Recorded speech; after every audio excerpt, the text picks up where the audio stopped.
Welcome to the Degenerate Nation podcast, live from Studio G. I'm with A-Aron. Hello. How's it going? Wow, what is that noise?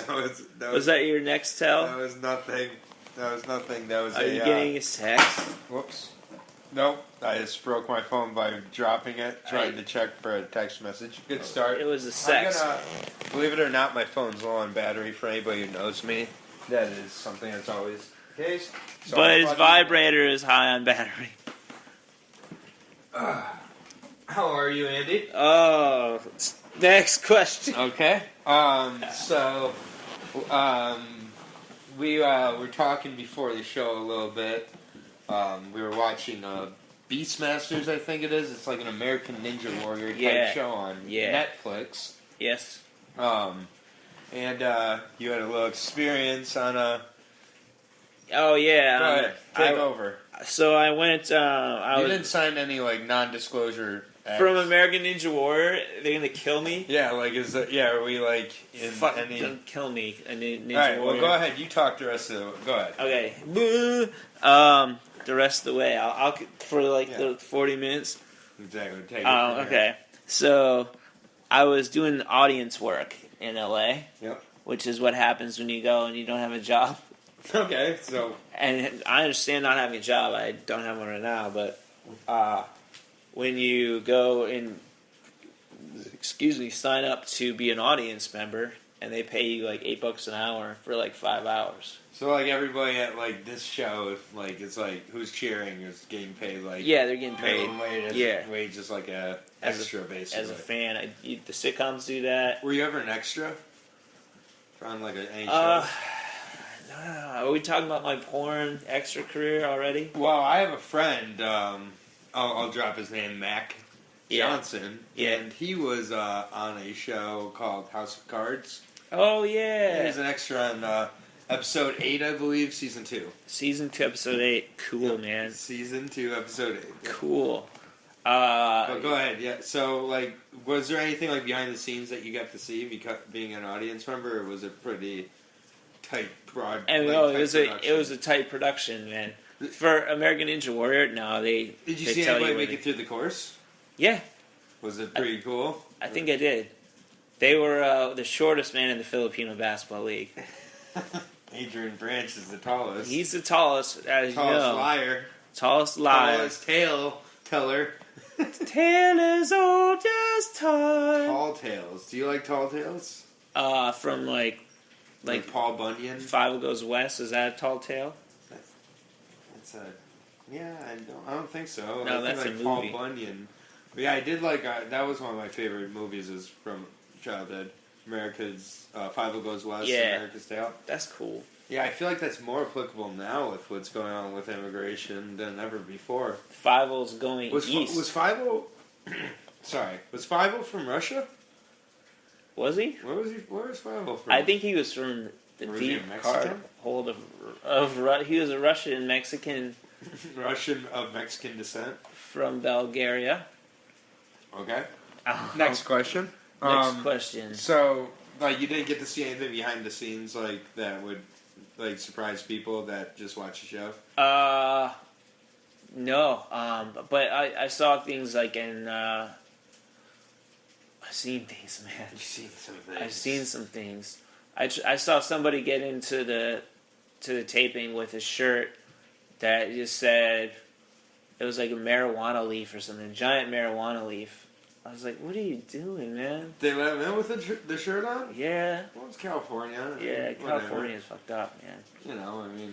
I'm not going to be the one to condemn that. No, you can't condemn such things. No. You can't condemn it. Condemn it. Yeah, so it's a beautiful night outside, nice and rainy. Nice and rainy, man. Yeah, it's been a nice little stretch of weather we've had here in February, 70 degrees. What's what you know about that? Yep. All right. What is the weirdest place you've ever peed?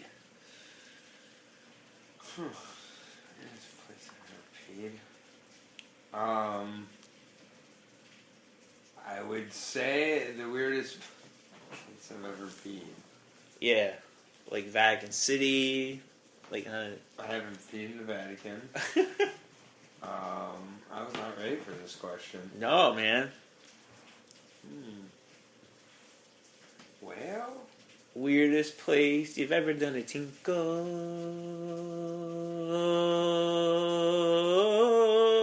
A tinkle.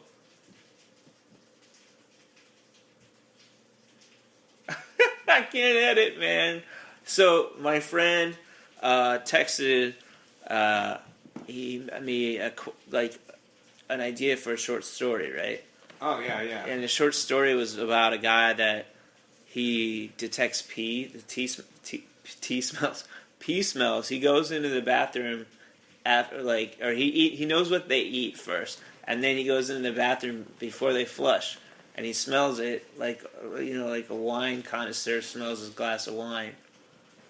You can tell if they've had asparagus. Exactly, man. Exactly. But much more talented than just that. Much more talented asparagus. So, do you have any samples of this writing?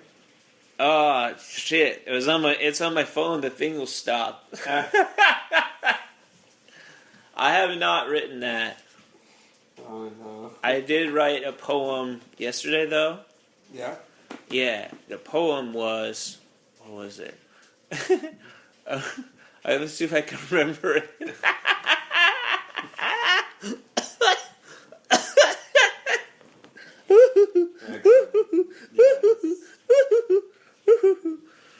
Oh boy. You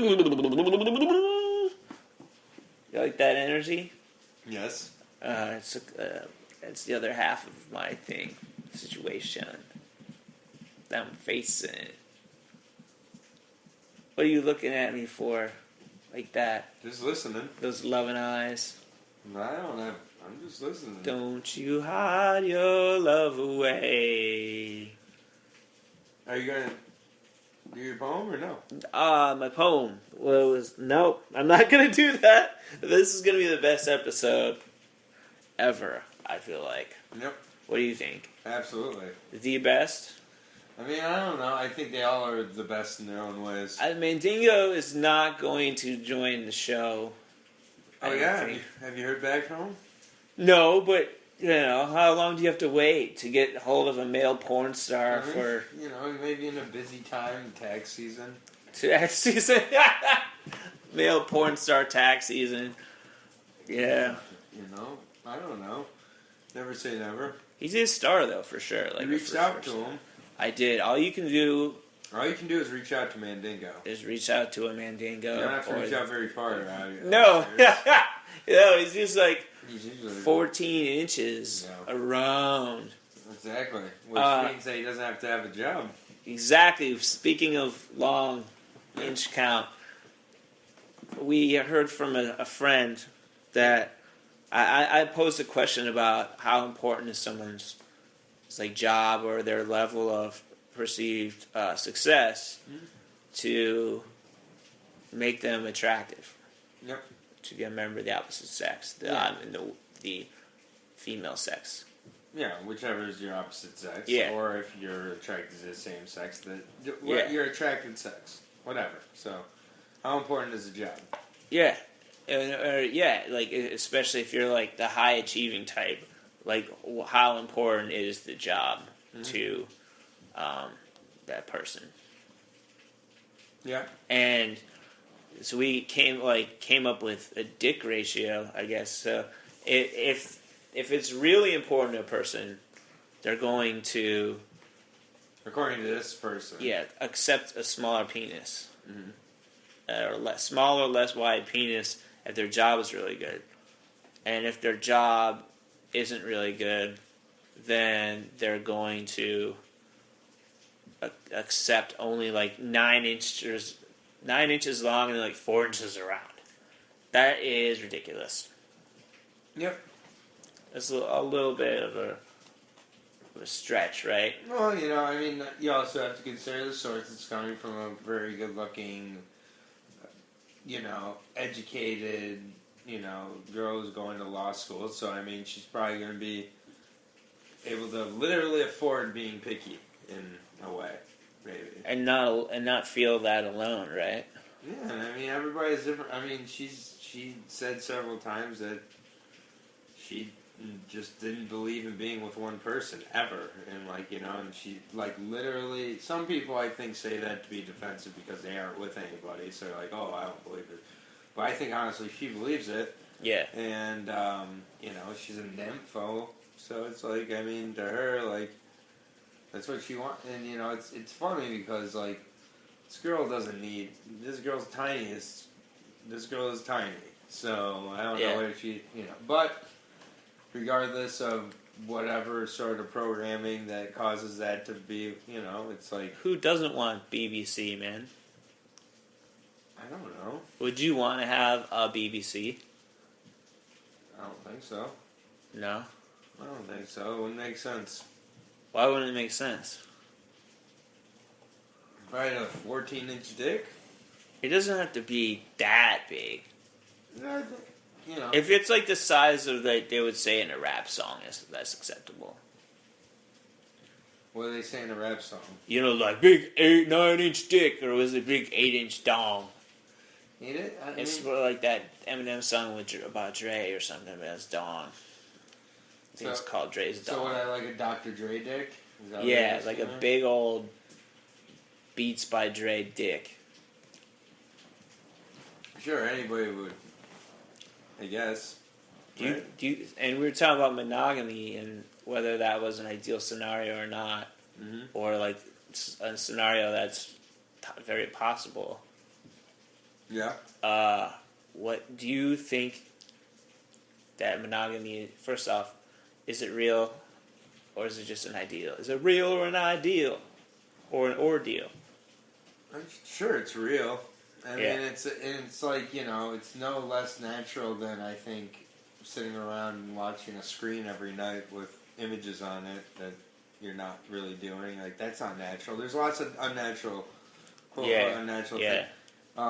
You know, I think, like, you know, in a way, it simplifies and it makes it say, you know, you at least have that one person you can rely on, which in a way it's very codependent, but it's codependent by nature. I mean... I don't know. I believe in it. I think it's something that overall there's a reason people strive towards it. Yeah. You know, and you know, but it's really hard to meet someone who you can really match on that profound of a level.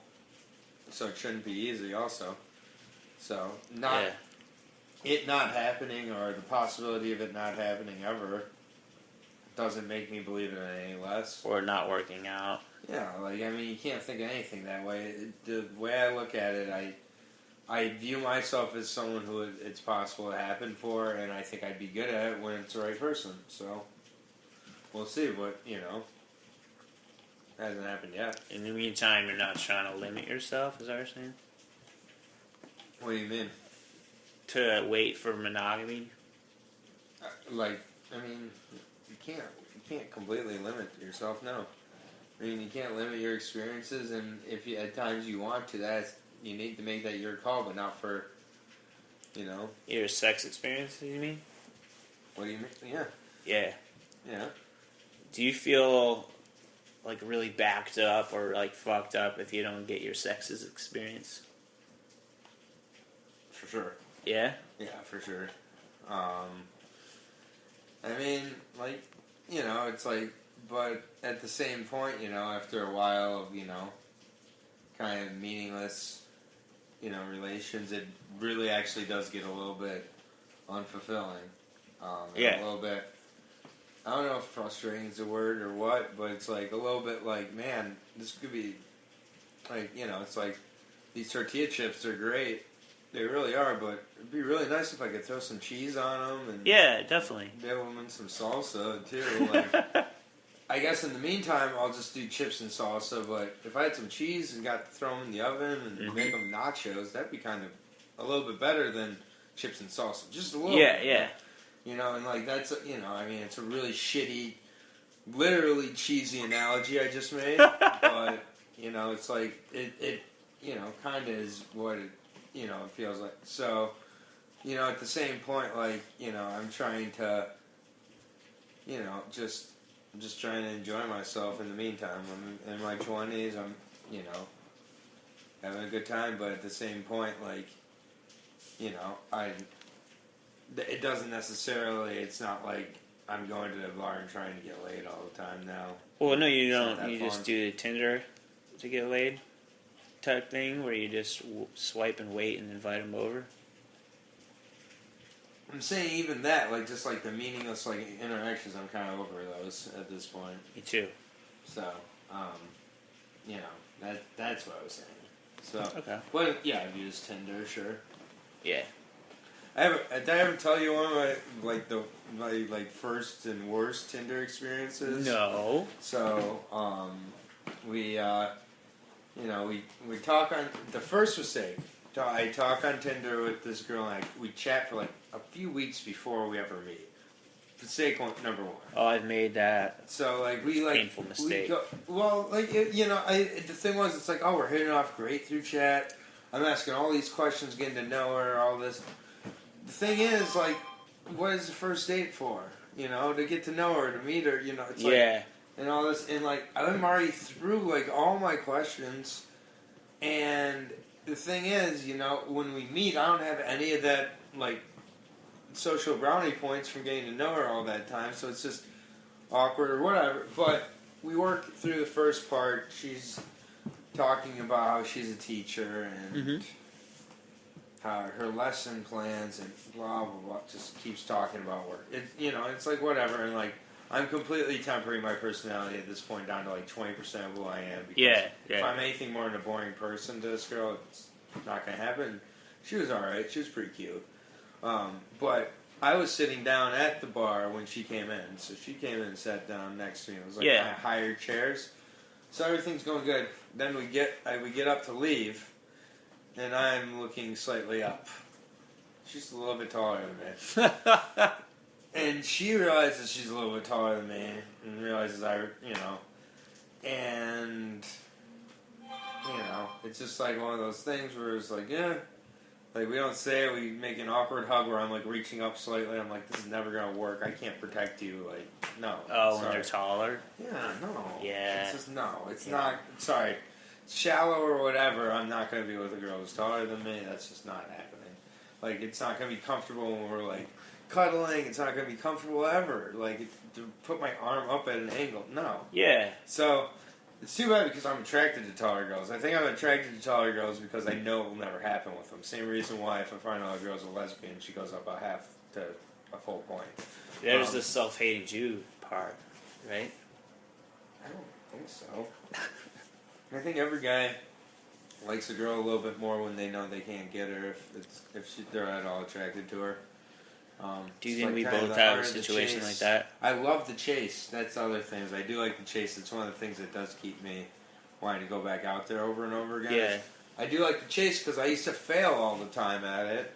And frankly, I don't fail as much as I used to. So it's, almost like my old, my past self is like, I'm doing it for that in a way. Yeah. But then after a while, I'm like, it's like not really what matters. But it's also nice when I do make an effort that it's not always ignored or forgotten about. So, I don't know, though.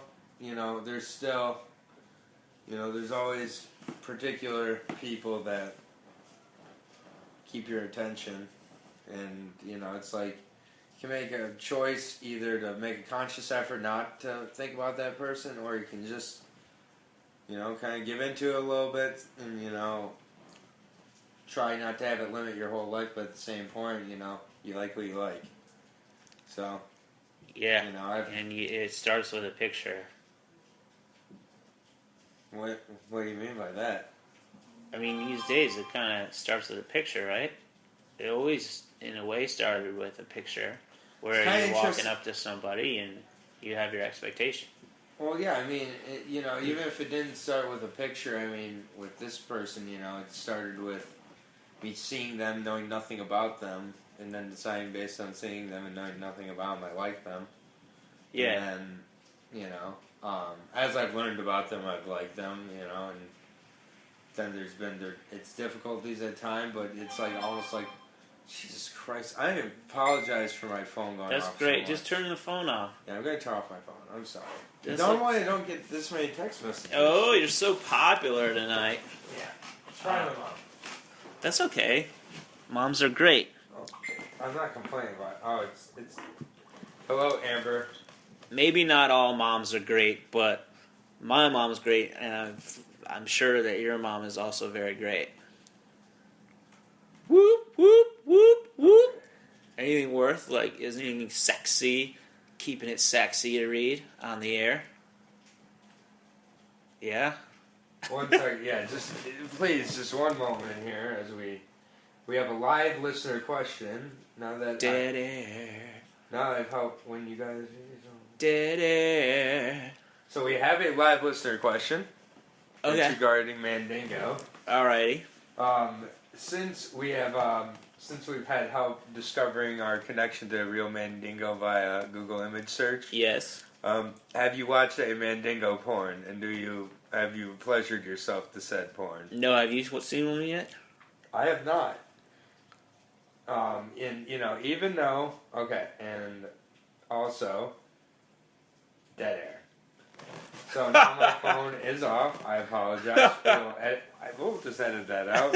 No, I don't edit shit, man. Oh, this is going all live. We're doing very well here. We are this is real. Really crushing it, I feel like.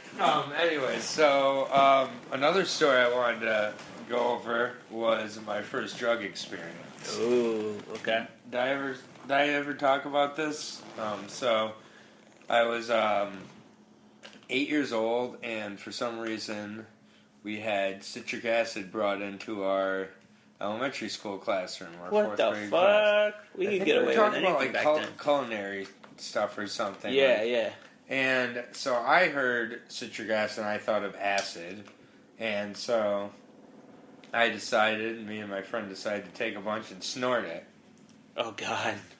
Ended up bubbling up inside our noses and foaming through our eyes and burning our tubes and our. Holy crap, man! Yeah, I could have caused some serious pain. Wow. And that was my first drug experience. Jesus, man. But since I was a young kid, I've always been interested in smoking. Yeah. I've always been but not cigarettes. I've always been interested in smoking pot. I always used to pretend to smoke joints, in the winter. I don't know what it was about that. I'd never really been a big cigarette smoker, but I've always wanted to, and sure enough, I'm a pothead now. Yeah. My favorite movies as a kid were Friday and Half Baked. Oh, Friday is great, man. Yeah. Friday, my mom used to take the VHS of Friday and hide it in the filing cabinet in the garage, and I'd pretend I didn't know it was there. It's filed under "Don't Touch." Yeah, and it was and I would take it out and watch it, and then rewind it to make sure she didn't know I watched it. Yeah, and then put it back. You remember rewinding? Oh, I do. Yeah, I had several VHS tapes and taping shows of VHS. I remember having a lot of Disney VHSs and those big plastic VHS boxes with all the artwork. Yeah. And now it's I can't remember the last time I bought a DVD. What was the last DVD you bought? Oh, I have no idea.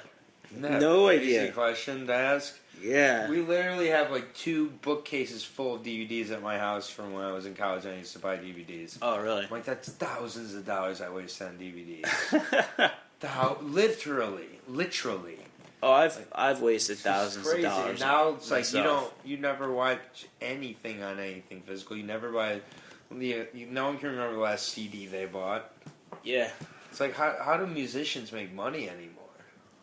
How does anyone make money? They hustle in some form or another, right? Yeah, I guess live performances, sponsorships, but they're not making any money through record sales. No one's buying records anymore. Yeah, no, that's true. So, if you buy an album, it's still caught. You still I've heard make about on Pandora, it's they get 0.0007 cents per play or whatever. Really? I think if you looked up how much the most someone made on Pandora was, it's not a substantial amount. Pandora kind of fucks over all those artists. I feel so does Spotify. Yeah. But whatever. have you been watching any shows lately? I watched the pilot for Crashing. Yeah, I watched it too. What did you think? I liked it, man. Right. Oh, it was you know. For people who don't know, give them a little like synopsis of what it is. It was kind of depressing, though. Well, all comedy is. Yeah. And it's Judd Apatow produced. Yeah, it's a Judd Apatow production. So it's going to be a depressing comedy. Like, yeah, and it's about Pete Holmes plays the character Pete. Yep, he plays himself. He plays exactly himself. Yeah, so it's loosely based on his own life. I've heard, and like no spoilers. He walks in on his wife cheating on him. Yeah, classic scene in lots of movies, old school or whatever. And he decides to leave. He was pursuing to be a stand-up comic, so something I relate to a little bit on some end. And so he's on his own in New York, correct? Yeah, New York. So he's on his own in New York, on the New York comic scene. Like, the thing I like is there's very solid cameos of like different comics in there that if you're not really in tune with the scene, you're not gonna know. But if you are, like Big J Okerson was one of the guys in the pilot. They said Big J. And Artie Lang, who obviously people may know him from Howard Stern. Yeah, he's a legend. Yeah, he's a legend, and he's very dark, and has a lot. It seems like they're bringing a lot of honesty to their roles, which I really appreciate. And I just know most comics are pretty depressed, dark, fucked up people. Part of the reason why I'm very interested in the scene myself. Yeah. So it's like that's where comedy comes from. It's really weird, but it comes from fucked up misery. Like, that's what it is. It's just, a way of channeling and framing it. Or a distorted mind there's a creating misery out of things that shouldn't be that miserable. Either way, who knows? Because, distortion is in the eye of the beholder. Yeah. So, who knows? But I'm looking forward to keeping watching that, and I am looking to step up on the stage myself, and I'm going to do it tonight. Actually, I've decided. So really, yeah, they serve food there. I'm gonna. I don't know, but I'm going to be going on. It's going to be at like 11 o'clock. Oh, it's 11. So okay. yeah, I'm going to go get in line in about an hour and a half here. Nice.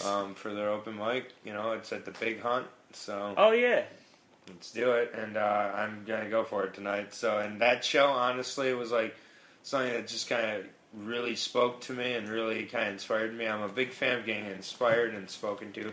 And maybe I look too far into it, but I really like doing that with music. I like doing it with shows. And something I really enjoy doing. So, and I felt like that show was just very honest. And I really feel like I am the type of person who needs to be giving this a shot. So I'm in a position with my job to where I can really, come home, rest up, and go out and do it. And I'm going to start making a real effort at it, and I'm doing tonight's the first step. So, all right. Well, A-Aron's going to get he's going to get ready to do that, man. Yeah. So it's February 28th, and here we go. Yeah, 2017. That's right. I've been like thinking about doing this for like almost 6 years. Yeah. So it's a big deal to me, and it's a big deal to be going back and trying it. That's awesome, man. So, well, you got to get ready for your show.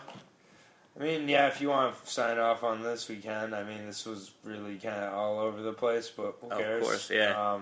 And I think, it's just whatever you're doing, just, really think about yourself in non like a traditional selfish way, just in a way like, it's like, is it what you're doing, the efforts you're making, the directions you're going, are they going towards a direction that's making you happier, making you feel more fulfilled?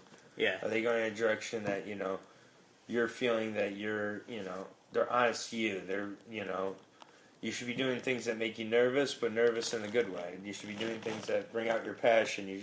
That's how you should be going for it. You should be seeing if you can achieve your dreams, if you can't, and, I've been thinking, and I've been so afraid of failing at this comedy thing, but part of success is failing. So, with anything, it's like, being nervous about putting yourself out there for someone, getting to know somebody because you've been hurt and burned so many times. If you're like that, you're never going to, and same with experiences, and I've been putting this out, and I'm ready to fail, and I don't think that I'm only going to fail, but I know that there's failure involved in it, and I'm gonna give it a shot. So that's fucking awesome, man. here we go, and that didn't really make sense, but no, that made great sense. I think there's this might inspire a couple listeners, which is great. Yeah, it's part of the reason. I mean, I keep saying part of the reason I did this podcast is to eventually do stand up, and there's nothing keeping me from doing it. At this point, I've written for years now. I have material, and I'm ready to get up there and find out what I really got. So I'm going to go out and do it, and, I'll be letting you know how I do and everything like that. Next podcast, which will be later this week. But, call it. You want to do a call to action besides go out to the big hunt tonight at 11? Yeah, 11 o'clock. Yeah. Open mic at... Google it, but you can find it. It's in Washington, D.C. Nice. And the other call to action is tweet us at Degenerate Show and go to iTunes and give us a rating and subscribe. Rating, subscribe. Rate us whatever you like. Find us on Facebook at Degenerate Nation Podcast or something. Yeah. Degenerate Nation Podcast. Degenerate Nation Podcast. That's right. We are...